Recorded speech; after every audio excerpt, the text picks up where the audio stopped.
We are live, sound check one, live, sound check one. Hamilton Municipal Heritage Committee, sound check one. We are in pre-meeting.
We are live. Sound check two, sound check two, sound check two. Thank you.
Hello, everyone. I would like to call this meeting of our Hamilton Municipal Heritage Committee to order. Please be advised that our meetings are webcast live by the City of Hamilton and temporarily archived on the city's website. Presentations and reports considered at this meeting are available on the city's website, and members of the public can contact the clerk's office to acquire documents in an alternative format. Moving into our roll call, I'd ask all of our members to just please acknowledge that they're present for the meeting. Councillor Kretsch. I'm here. Janice Brown. Present. Karen Burke. Present. Graham Carroll. Present. Charles Dimitri.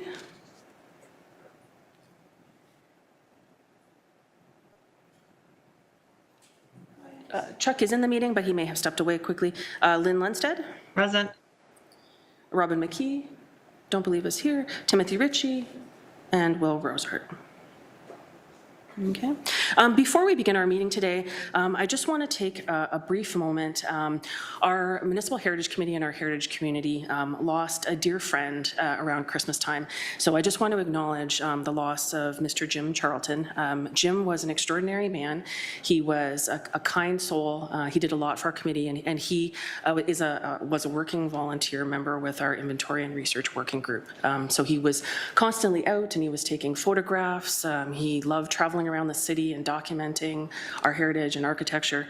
Anything he could do to help the committee and help our volunteers and help a friend. I've heard so many stories of conversations he's had over coffee with members and with staff members, and he was always there to do something. He even created a resource book for volunteers so that it was easier for them to fill out pre-screening documentation. So he loved the city, he loved heritage, he loved volunteering and spending his time with us.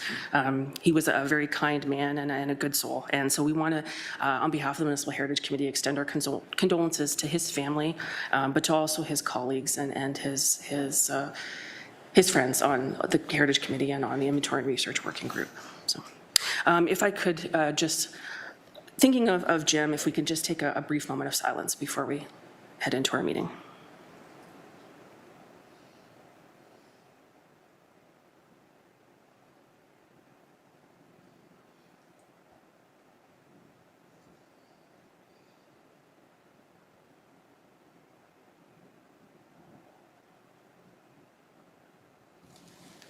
Thank you, everyone.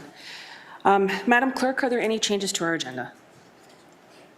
Yes, Madam Chair.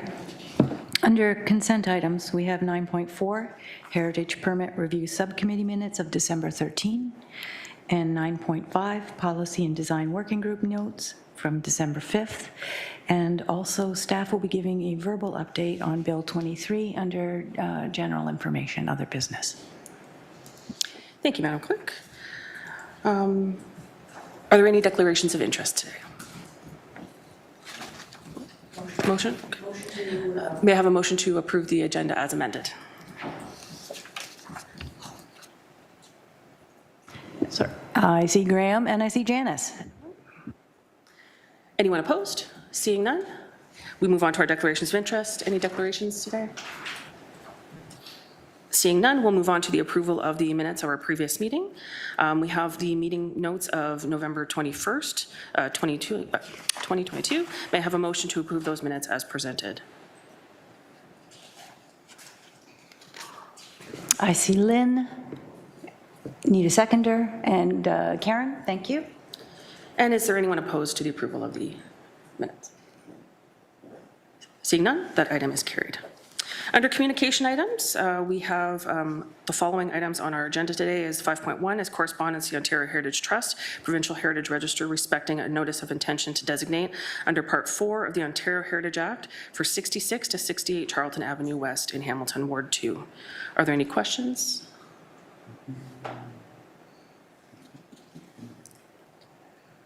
If not, may I have a motion to receive that communication item? I see Janice as mover. Graham as seconder. Thank you. And is there anyone opposed? Seeing none, that item is carried. Under consent items, we have several consent items on the agenda today. 9.1A to C, 9.1H, then we have 9.2, 3, 4, and 5. Are there any questions in regards to any of the items today? Seeing none, may I have a mover and a seconder to receive the items under consent? I see Chuck as mover and Lynn, thank you. And is there anyone opposed? Seeing none, we will move on to our general information. So this list is determined by members of the Hamilton Municipal Heritage Committee. Members provided informal updates to the properties on this list based on their visual assessments of the properties or information they have gleaned from other sources, such as news articles and updates from other heritage groups. So we have our list of buildings and landscapes. Are there any, before we move on, is there any additions to the list that anyone would like to make today? Janice? Yes. Your microphone, Janice. Oh, I'm sorry. My apologies, folks. It's been a while. I'm wondering about 56 Charlton Avenue West, and it's just that this building is under new ownership, and I understand that they have already approached Heritage staff with regard to a permit to perhaps consider making this a rental property. So until everything is in order, I was wondering whether or not this might be something to watch. Since I'm watching several on that street, this would not be a problem. Appreciate that, Janice. So, the recommendation is to add 56 Charlton Avenue West. And it would be under, I would imagine, yellow. It's not perceived as being threatened. Just a change. Thank you. Would we have a seconder to add that property? Graham. Thank you, Graham. Okay. And is there anyone opposed? Okay, that's great. So we'll add that to the list of yellow. Are there any other properties that members would like to add to the list before we move on? I see Karen Burke. Go ahead, Karen. Thank you. Yeah, I would like to add to the list for consideration, excuse me, 24 King Street West in Dundas. You may have read in the Hamilton Spectator that this building, which is the Horn of Plenty, it's 94 years old and it was built in, the 1928, 1929. It was listed for sale recently and they're asking 3.999 million. The building itself is a health food store, bulk food store down below, and upstairs the owners have recently renovated and put in several apartments. So this building's been put on the market for sale. The people who manage the shop downstairs have said, we don't intend to move out of the shop, where we'd like to keep in there, but we just wanted to see if there's any interest in a different owner for the building. So this building actually is not on the register or designated at this point. So I think it is at some risk. It's a lovely old building, as so many are in Dundas. And I would recommend that we add that to the red group, endangered buildings or landscapes. Any questions? Go ahead, Janice. I don't know if I could support red, but I would support yellow, Karen, through the chair. I'm sorry, it's been a while. I would support yellow. It's just that those apartments that they have, and I think there are 6 of them up there, they are quite stunning, and it is a beautiful reno. I can't imagine it being at risk. And the other thing I'd like to note is we know that there is going to be a Dundas-built heritage inventory, so I would imagine this one would be considered as a significant, perhaps, building, knowing its history. But yellow, I could. Thank you. Go ahead, Graham. Yeah, I have no problem with yellow or red because Karen knows the area. She's from there. I don't know that well. Is that the building that used to be the theater at one time? Yeah, it was, when it was first built, it was a theater until the early 60s, and then it was changed into a dance hall, apparently. And then it was vacant for a few years before it was purchased by the Horn of Plenty in the 80s. So it has a lot of history in the town. may I comment on what Janice had to say? I think that you're right. The apartments look beautiful. So perhaps the risk of it being taken down and rebuilt is relatively low, and maybe yellow is a good it's a good color for it. Thank you. Thank you, Karen, through the chair. And thank you, Karen. And I think that's maybe a good place to start is yellow. And if we find that that changes, we can always change the status of it to red, if that's okay. Okay. So Karen's brought forward 24 King Street West in Dundas as yellow. Do we have a seconder for that? I see Lynn. Okay. And is there anyone opposed? Seeing none, we add that item. And Karen, you're able to watch that property? Yes, I am. Can I ask also, how do we, if we thought it was important enough to try and at least add to the register, do I propose that here, or how does that work? Through the chair to Karen. So yes, this committee could make a recommendation to list on the register. In terms of the requirements to make that recommendation, you'd need to have an evaluation in terms of it at least meeting one criteria under Ontario Regulation 906 to list on the register now. And that would need to go forward with your recommendation to council for their consideration. If there's not a concern in terms of immediate threat, you might want to refer this to inventory and research to just prepare that evaluation to then bring forward for a recommendation. I will note that it is on staff's radar. As Janice mentioned, it's in the area of downtown Dundas, which we have initiated an inventory in. So we do have some initial research and information that we can provide to assist the working group with that review, if that would be helpful. Okay. Thank you. So Karen, did you want to make a recommendation that it goes forward to inventory research? Inventory, absolutely, if I may. Thank you, Karen. Lynn, did you have a question on this property or separate? No, it's a different one. Different? Okay, no problem. So Karen, if you want to put that, you've got that recommendation going forward, we'll move that over to inventory and research. Do we have a seconder? Janice? Janice? And is there anyone opposed to moving that along to inventory research? Seeing none, that item is carried. Okay. Go ahead, Lynn. Yes, through the chair, I would like to remove one of the properties in yellow, number 9, 292 Dundas Street East in Waterdown. It has been designated, and I don't think it needs to be on the list at all.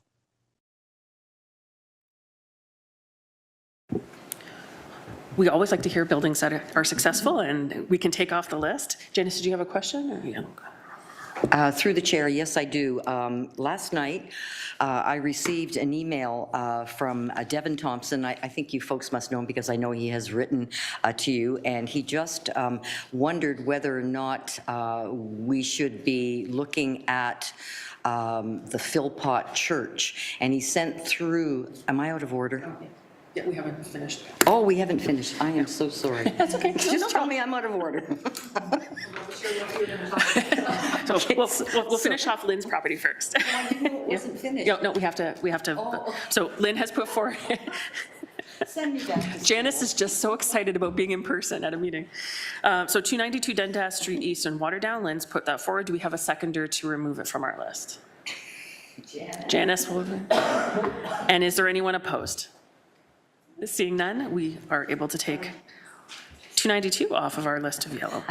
I've already had it. Go ahead, Janice, with Philpott.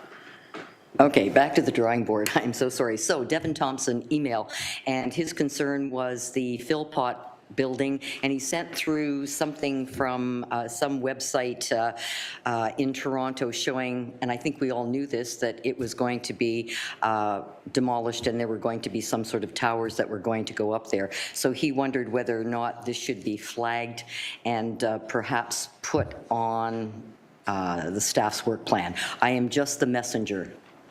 So I will just leave that. I just don't know enough. I do know that it was discussed, I think, and Graham, I remember saying to me, and I checked in with him again, that that building had been altered substantially. At one time it used to be brick, but it is no longer brick. It's been coated over.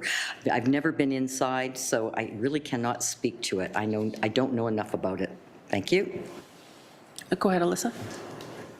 Through the chair, so the property, Philpott Memorial Church, 84 York Boulevard, is listed on the register currently. It was reviewed as part of the downtown built heritage inventory, so we do have both information pulled as a part of that project as well as the previous places of worship inventory, so we do have a fair bit of research.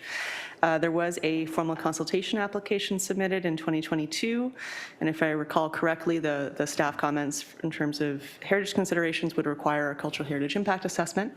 So as a part of any future applications moving forward, whether that's zoning bylaw amendment, official plan, whatever might be brought forward to implement their proposal, we would be requiring a heritage review, and there would be consideration through that process. Separate from that, the committee obviously can make recommendations to be brought forward as well if there's a desire to also identify this for specifically for review for designation, but most likely that would take place as a part of that Planning Act process. Janice, did you have any further questions about? Well, it sounds, through the chair, it sounds like we have two options. One, we do know that because there is a proposal for development, there will be a CHIA required. And the second is this group could send this off to inventory and research for further review because we do have the material, or would that not be necessary because we already have it on the register? So if that is the case, then our option would be to suggest that this move forward for designation, which would put it on our priority list as opposed to our candidate list. Through the chair, in terms of our existing process, we will give a bit of an update in a bit in terms of reporting on the Bill 23 changes to the Heritage Act, but our current heritage designation process and work plan, this committee can make a recommendation that would go up to council to add the property to the work plan for consideration by staff. Okay. At this point in time, I would like to defer and leave this discussion open to others. And if they're not sure about this and they want to investigate a little bit more, I would suggest maybe we bring this discussion back in February, because I'm not, at this point in time, I'm just not knowledgeable to talk about it. Because as I said, it happened last night. I was going to bed. Thank you. Janice, if there is a concern right now, 84 York Boulevard is on the yellow. I knew, I checked that. Is on yellow. Did you need or want to bump it up to red, or wait until we have the further discussion? I would prefer that we wait until February. So if we could move this back to the agenda in February, and perhaps we could have a fulsome discussion then, and everybody can jump in, and perhaps maybe Alyssa, you might suggest that Devin come and present to us? Is that possible at this group? If that is the case, since it was his initiation and not mine. Through the chair, certainly anyone's willing or able to submit a request to delegate, whether that's a written delegation or in person. So if that's something that this community member would like to speak to, yeah, if you'd like to put them in touch with myself or with Lorraine, we can advise in terms of the process for submitting a request to do so. Alyssa, would you like to do that through the chair? Alyssa Denham Robbins? Thank you. Okay, I think it's best that you come from you. Thank you.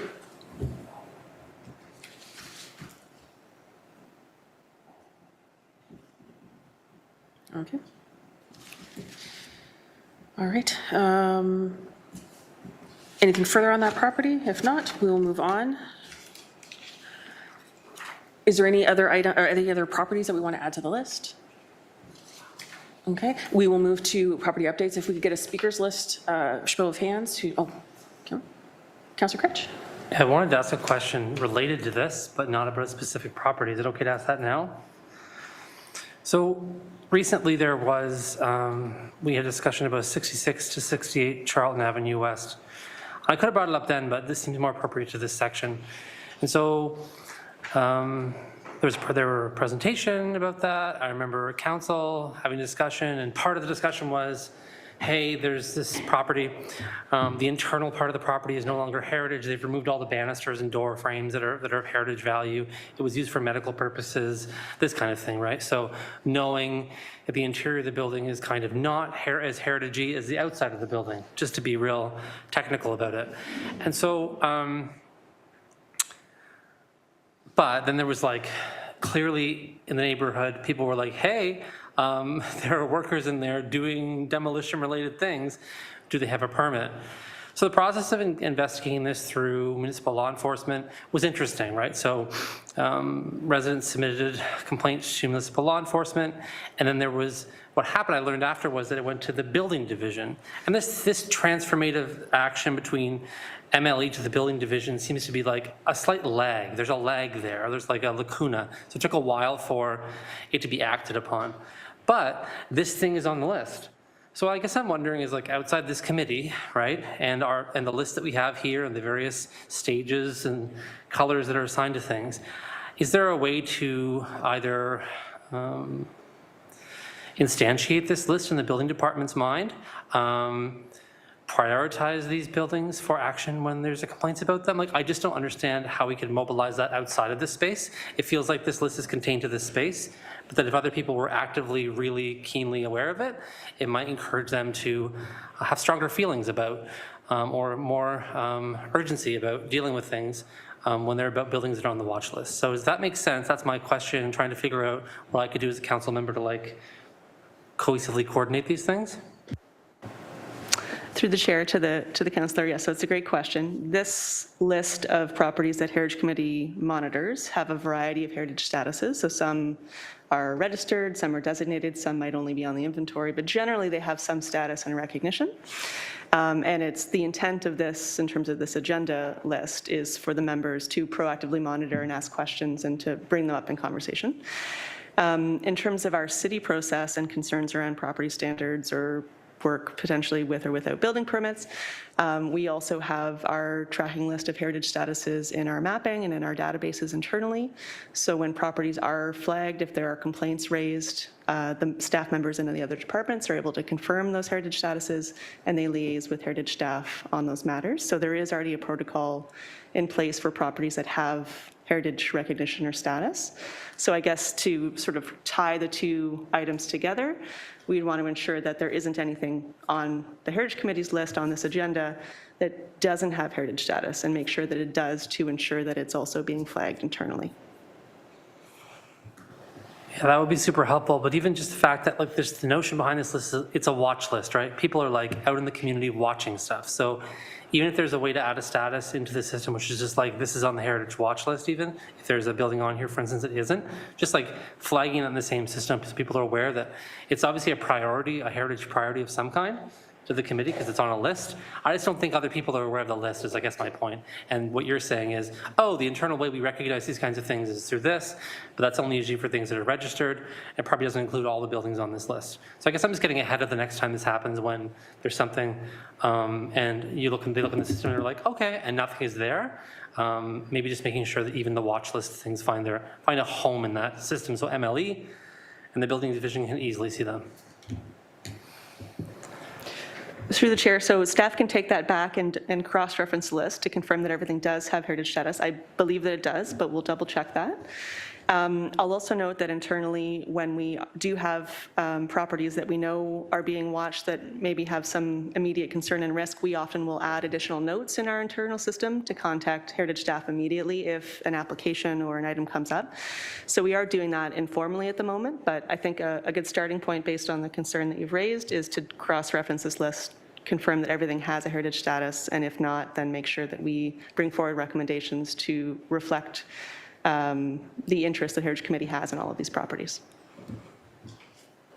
And I would say that if I have to pass a motion somewhere here, otherwise to do it, I could. But like, I think the biggest piece here is actually, now that you said all that and I understand, following up with the MLE and building to make sure that the process that they use to do their job really do work the way you think they do, right? So just making sure that there's that synchronicity and the conversation has been happening will also bring awareness, but like just ensure that like all the threads are being caught. Are you okay? Through the chair, to the councillor, we do have regular meetings with building to coordinate these kind of things and make sure our information is shared and things are happening appropriately. So we'll put this on the agenda for that next meeting where we're coordinating with building. In terms of MLE's process for going out and building's process for going out and inspecting, that's really up to them more than heritage staff to And of course, if somebody is doing something illegal, that's a whole other kind of emergency thing that heritage staff, we try and catch these things, and if it's going through the system, they're there. But if it's a kind of emergency thing, it really is kind of complaint-based, and they follow their processes for that. Yeah, it might just be worthwhile at least touching base with them to say, hey, like, we know you follow your own processes, but just like flag this thing. In my experience, having that conversation, and even if sometime having the director from MLE come here might be useful, just in terms of like focusing this idea, because so many complaints come in, and I just don't know to the extent that this is on their radar as like an important part of their process. And I know that I'm trying as much as humanly possible to do my job in a different way, meaning that I think it's really important for the people who are participating in our community, who are watching these things, who understand these issues, to bring these things forward. And without the councillor's office like interfering, in my opinion, and like the process that happens, I want to make sure that those, like, they're taken as serious as if I intervene. So I guess I'm trying to just make sure like everyone knows it's cool, including the MLE people who aren't part of that regular conversation. Thanks anyways, I appreciate all that, it's very helpful. Thank you, Councillor. Go ahead, Janice. Yes, just through the chair, I'd just like to respond a little bit to what Councillor Crutch said and the conversation that's been going on back and forth. I happen to be a part of what Councillor Crutch is talking about, and I'll go back and say that watch list is huge, but in many cases, I say it's important, not huge. It's large too.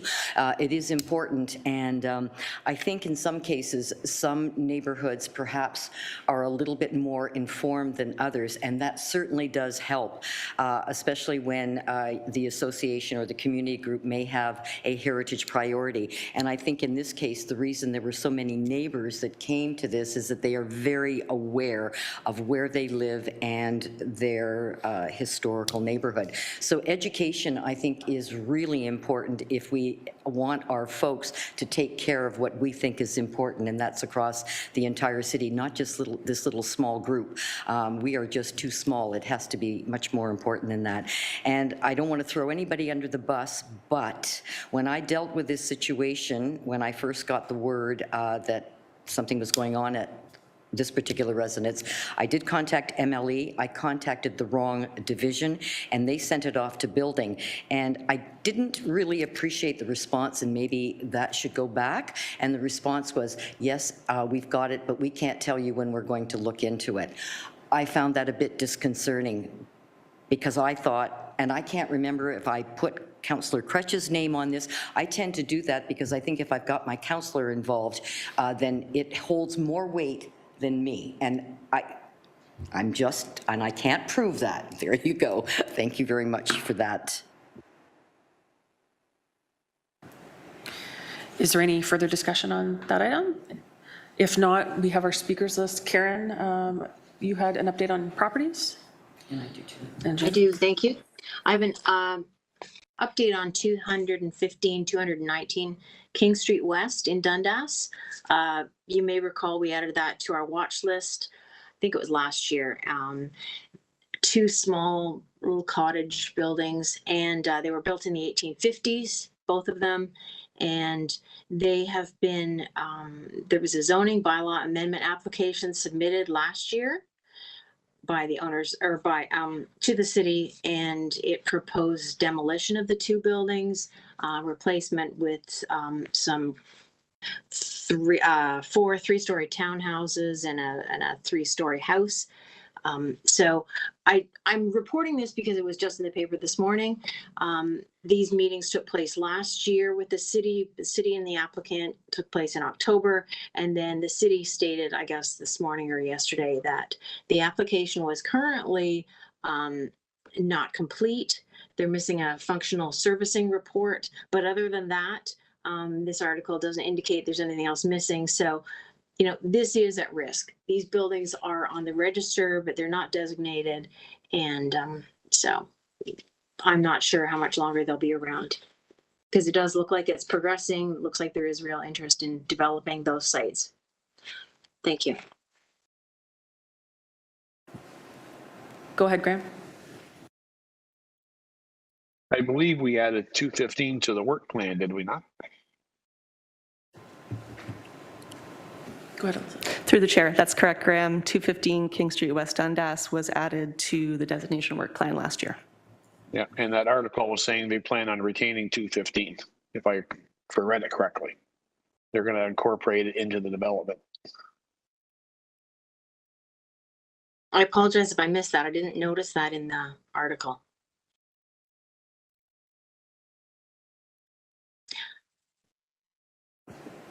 Is that something we could have staff just to confirm if, Oh, okay. I apologize. It does say yes, retains the existing 215 King Street West.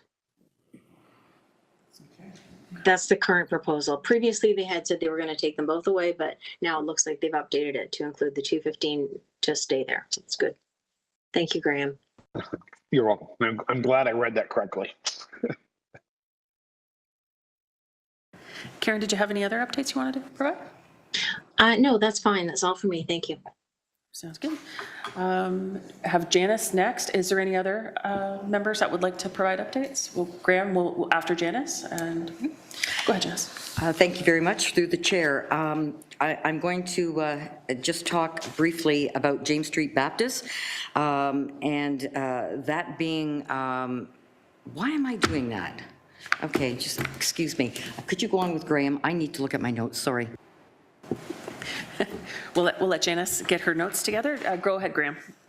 I think Janice forgot to extend the heritage permit. I got an email today regarding St. Giles Baptist. I guess there is squatters again in the east entranceway. There was a pile of junk and stuff.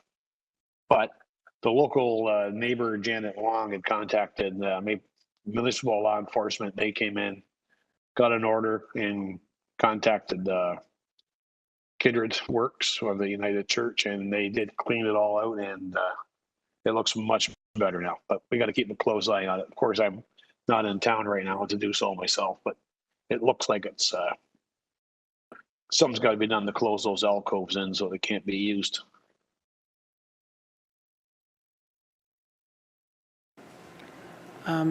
So has there been communication then with staff, or do we need staff to do some follow-up? I just got it today, so I haven't had a chance to talk with anyone, unfortunately. I wish I could do more, but unfortunately, it's all I could get. They were there, cleaned it up, got it done.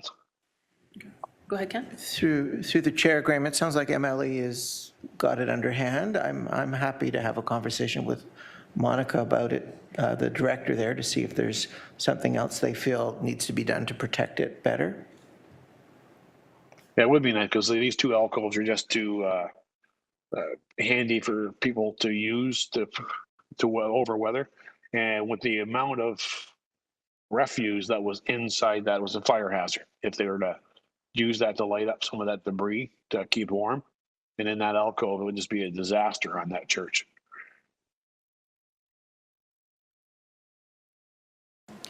So thank you, Ken, for following up on that. Mm-hmm. Any other properties you'd like to update, Graham? No, that's all I can do from here. Thank you. Janice?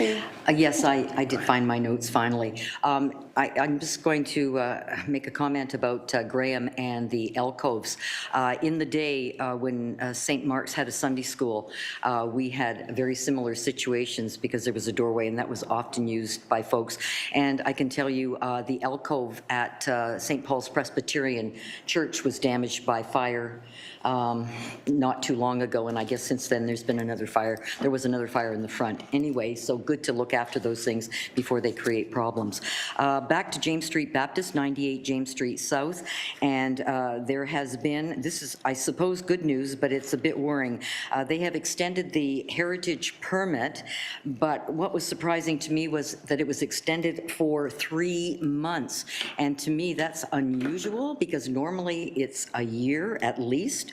So I do know that there is a new firm that has big money and has purchased it for $24 million. I don't know if they own it or they're looking for money.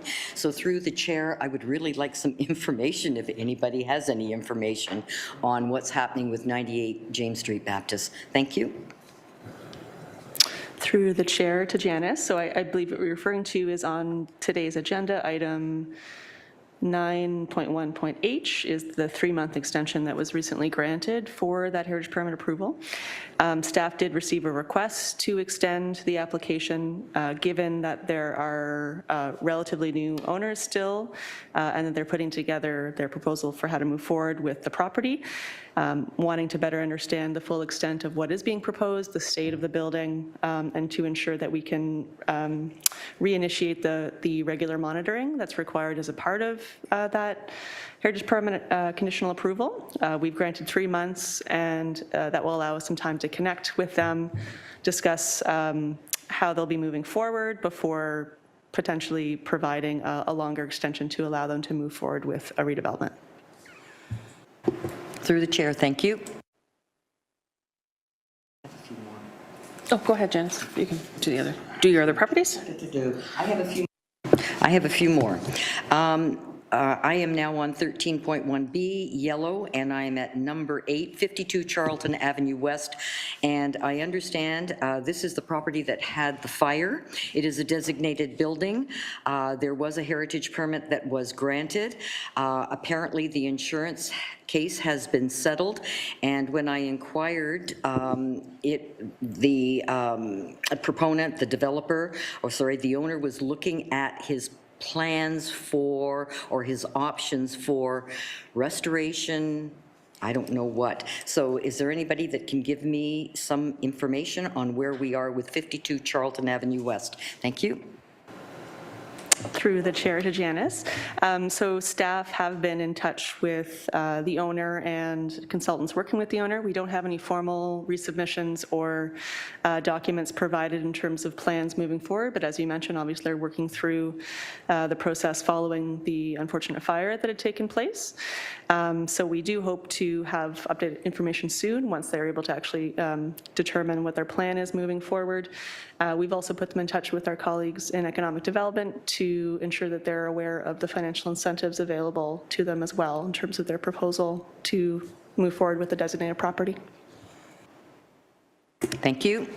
And last, is there a last? No, there isn't, because I did speak about, I added 56 Charlton Avenue West just because it was new ownership and they will require a permit. And, 6668 Charlton Avenue West, we talked about that. Just to let you know, there is a building order to comply because, and this is the second time that this owner has undertaken work without an appropriate building permit. So that continues to be on the watch, even though it is on the work plan for designation. Thank you. Those are all my updates. Thank you, Janice. Do we have any other members wishing to speak? Seeing none, may I have a motion to receive those property updates?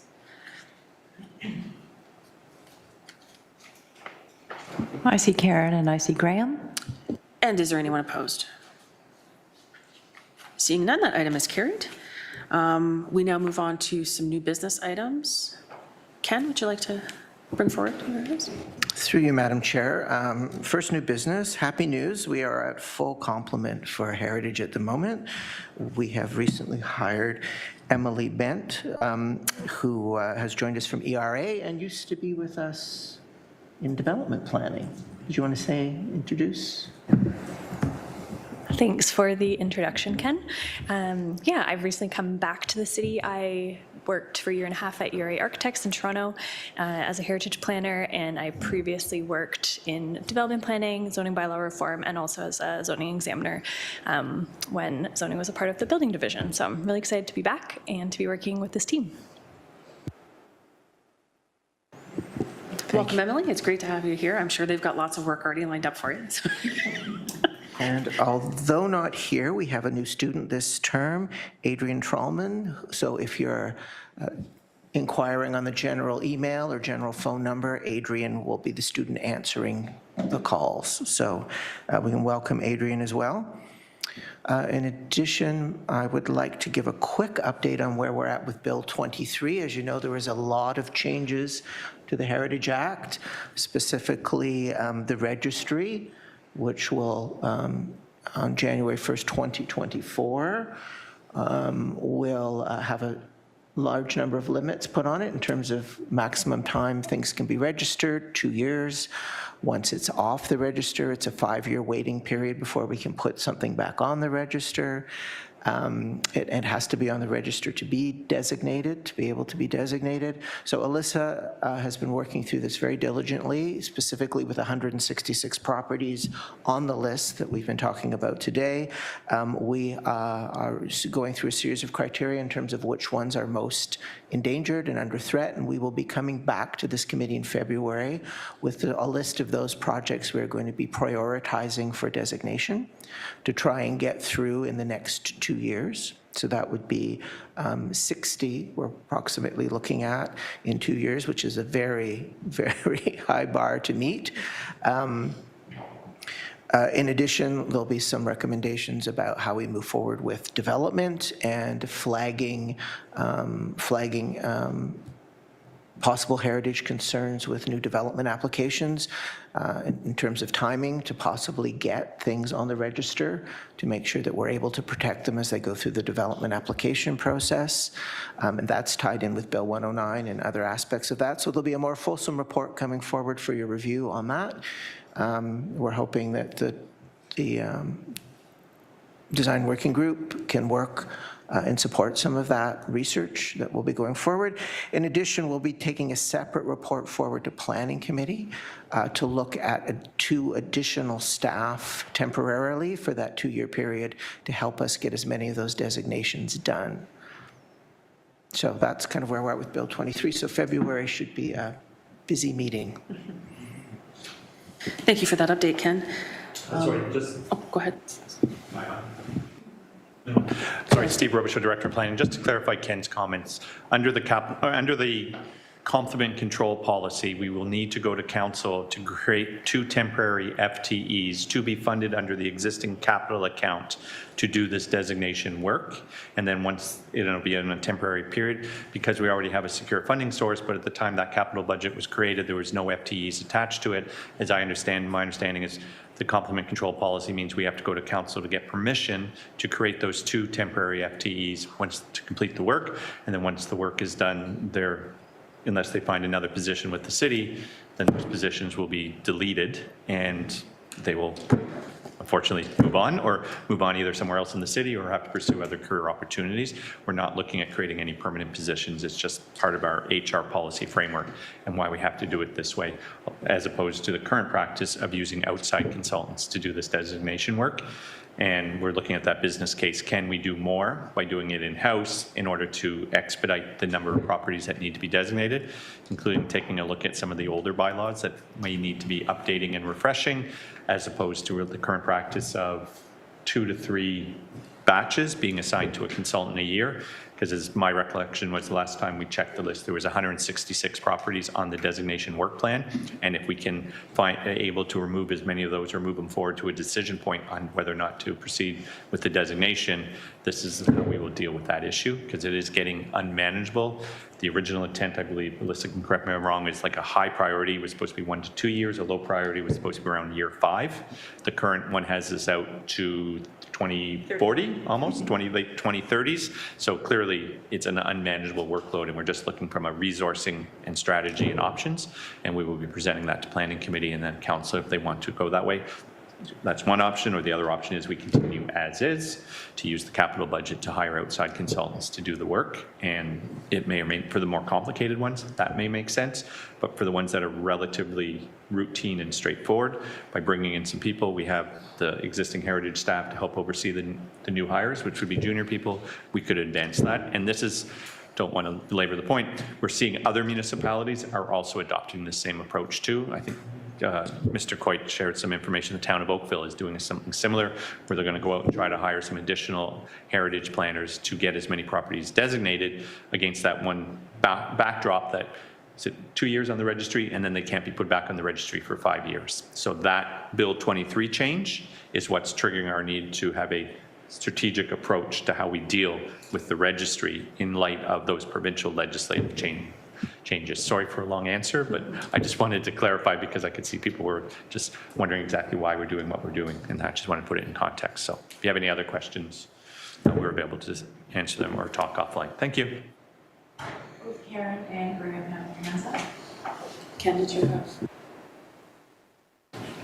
have? Go ahead, Karen.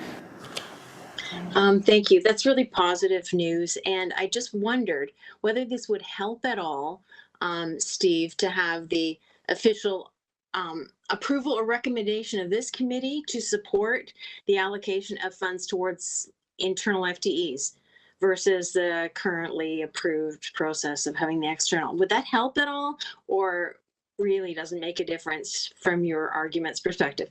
What do you think? Through you, Madam Chair, it's a bit of a timing issue. We're trying to go as quickly as we can, so we may choose to go forward to Planning Committee with that report with the context of Bill 25. Bill 23, I apologize, before the Heritage Committee, so that we can get that hiring process moving, given the deadlines we have, and have this committee focus mostly on that list of those properties and getting, which is more in line with this committee's mandate about which heritage properties and how we can support moving that forward. Graham, I think you were next. Yes, I'm just wondering if our municipality and fellow municipalities are banding together to try to get some changes still in this act. Because let's face it, it's terrible. We got to be lobbying whatever politicians they could possibly get that like our ear, like wouldn't mind hearing theirs whisper in their ears to get this changed. Because it's absolutely insane, this registry, the way they have it. I don't understand it. I don't see the benefit of it. So to me, it's just pure insanity. Through the chair to Graham, I will say that we have a network of Ontario Heritage Planners that we are communicating constantly about how each of us are approaching these challenges and the changes to the legislation. The Bill 23 Schedule 6 changes to the Ontario Heritage Act have been proclaimed, so they are in effect. They were proclaimed on January 1st of this year, so that is a done deal at this point. It seems as though there are potentially more changes coming, but nothing has been announced. Obviously, we've seen a few bills over the last few years, and we're dealing with the successive changes to the legislation, and we'll continue to pivot and adapt as best we can. Yeah, like the act that took away the rights of the school workers was proclaimed and enhanced and enacted, but then repealed. So there's always hope. Thank you, Graham.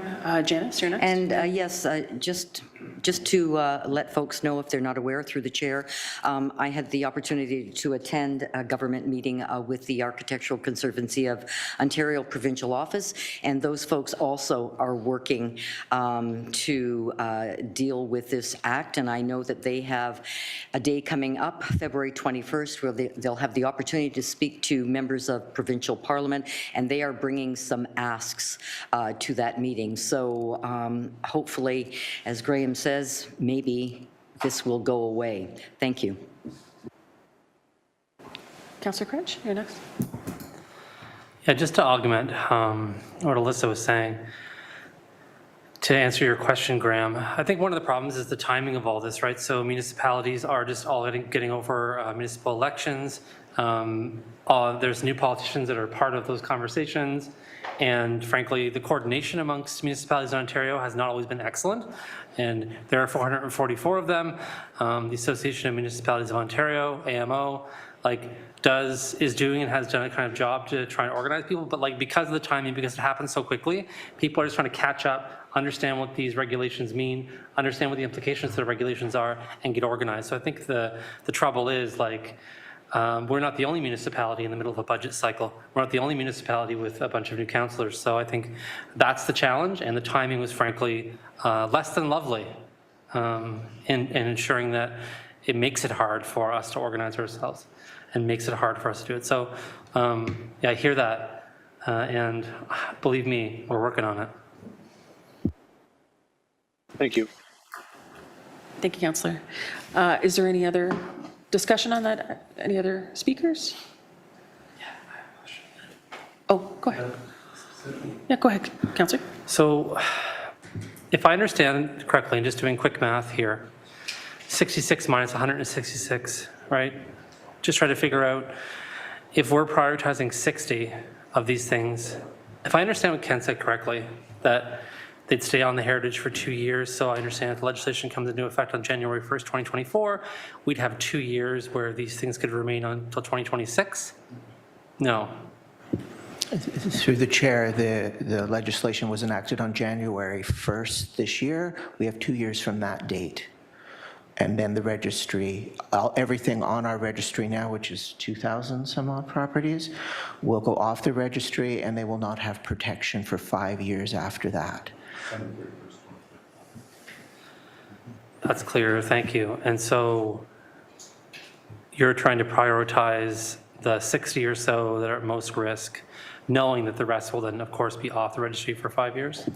Through you, Madam Chair, there's one piece of the update I forgot. Another criteria that Alyssa is looking at is we do have the possibility to group properties together in certain areas for conservation districts. So we'll be updating that plan too. And so Alyssa's looking at the registry and the list of properties in terms of that lens. And there may be ways to group properties together or put in place heritage conservation districts that would allow some of these properties to be protected as well. So it's a bit of a triage to try and we're in very much of a rush. So we appreciate the committee's support in allowing staff to do that work as quickly as possible. So yes.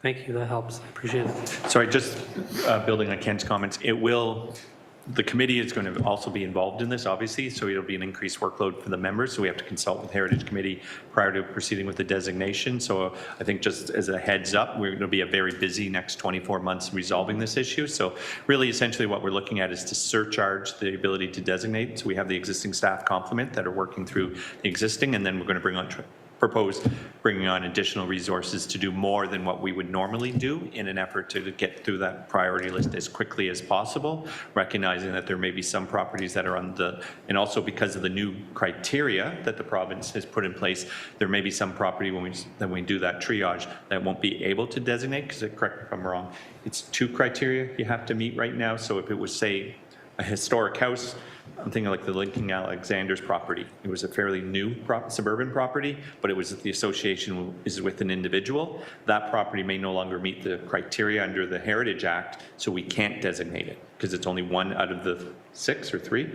items. Then that may cause some of them will sort of have to be set aside, but the ones that we do that initial triage of the list saying, yes, they meet, in our initial opinion is they're going to meet at least 2 or more criteria, then those will be the areas that we will then focus on bringing forward. That's sort of part of the short-term work we have to do as well in terms of this new process. Thank you very much. Thanks for that. I just want to maybe flag that, I know you said that these are temporary positions, and okay, but also it seems like you have a heck of a lot of work to be doing after the 2-year push to get things in, because there's of course going to be now that push to get things added to the registry for the next 5 years, planning to try and designate as many as you can in the meantime, I presume. So I don't see how this work will vanish, and I just want to maybe there's a need for having these heritage staff be there for a longer period of time because of the want to get these things happening at a faster timeline in general. Because you were talking about 2040 before, and it seems like that's not a sustainable timeline. So I just want to put it out there. Now, obviously, I'm on the planning committee, so I'll speak to this when it comes up. But so thanks for this heads up, appreciate it. But yeah, just that it might be worthwhile thinking about how we continue to be sustainable and increase our ability to respond to these as they occur, as they happen and come up. Go ahead. Through the chair to the councillor, just sort of to add on that, I think it's important to highlight our existing work plan is mostly a function of being extremely proactive. We've been doing proactive inventory work the last 10 or so years, and the majority of the properties that are on our work plan currently weren't necessarily coming out of a request or an immediate threat. It was a proactive identification of properties that have heritage significance worthy of protection. That's part of what will go into the evaluation of what we now focus for the next 2 years before properties are removed from the register. That's part of that evaluation process. But realistically, moving forward, we'll have to also take a look at our proactive inventory work and how that impacts what our staff resources are, impact on our staff resources in terms of designations moving forward. Thank you all for that update and that discussion. We'll have more to discuss in February, so I hope that all the members can join us for that meeting. Is there any other new business that we need to discuss? Through the chair, may we have a motion to receive the update, please? Yes. I see Graham. And Lynn, thank you. Okay, is there anyone opposed to our new business items? Seeing none, that item is carried. Any further new business? Nothing? If not, may I have a motion to adjourn? Don't all put your hands up at the same time. I see Janice. I need a seconder. Thank you very much, Chuck. Thank you, and is there anyone opposed?